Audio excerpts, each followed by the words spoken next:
She walked into the ceremony with her head held high, her uniform pressed sharp as steel, but before the applause could even settle, the Marines surrounding her ripped the medal right off her chest.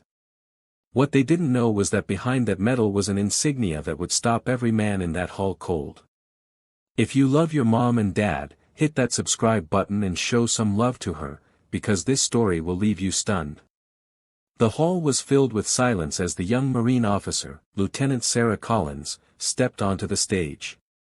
She was not the tallest nor the loudest among her peers, but there was something about the way she carried herself, a quiet strength that demanded respect.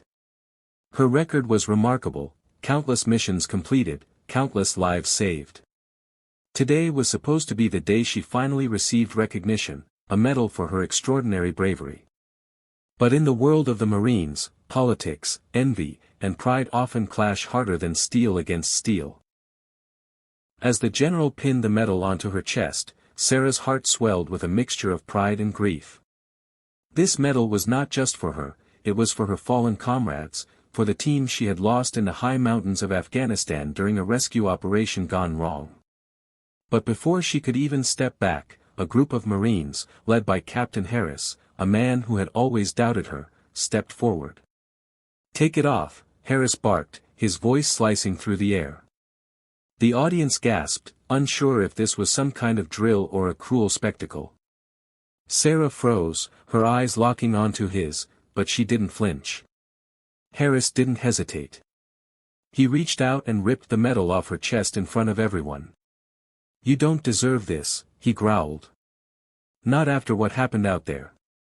Whispers ran through the hall. Some nodded in agreement, others turned away in shame.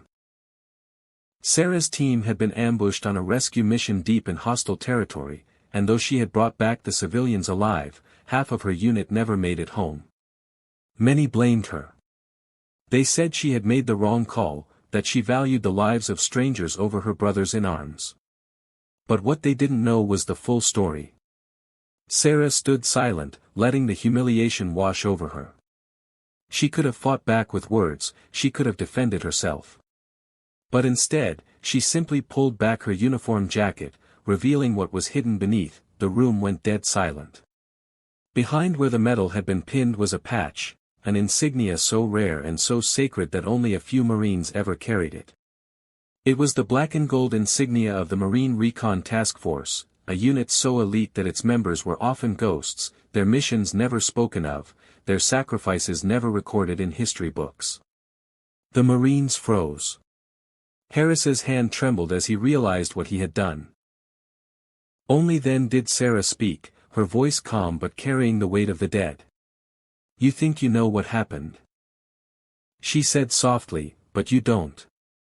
You weren't there in the valley when the enemy had us surrounded.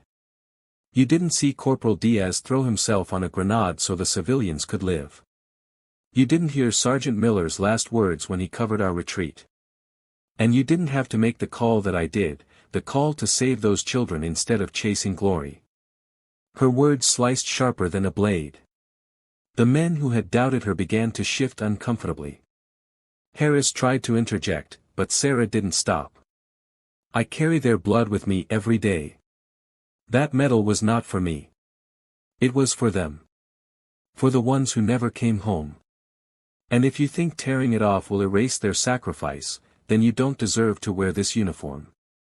The crowd was silent, their pride and arrogance melting into shame. And then, one by one, Marines in the room began to stand. Not out of command, not out of duty, but out of respect.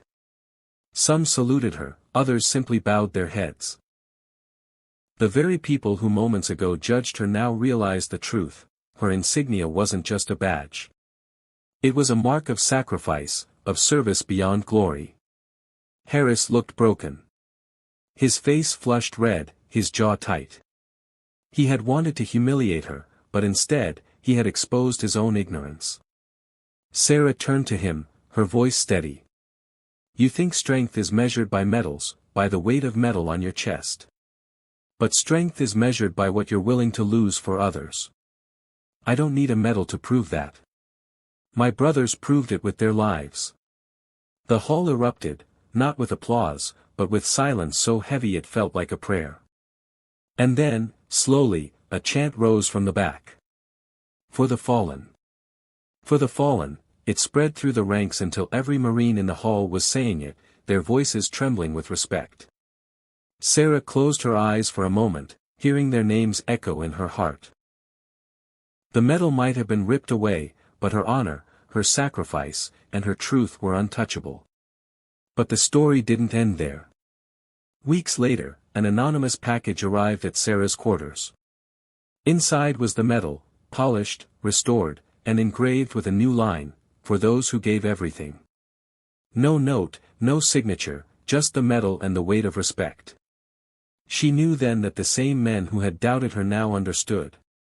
Sarah didn't wear it on her chest anymore.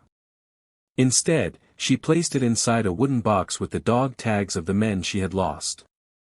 To her, that was the real medal, the bond between soldiers, the sacrifice that no one outside the battlefield could ever truly understand. And yet, the story of that day spread quietly through the ranks of the Marines.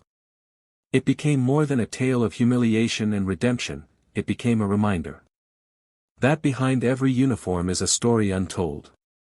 Behind every medal, blood shed. And behind every insignia, a legacy that no one could rip away.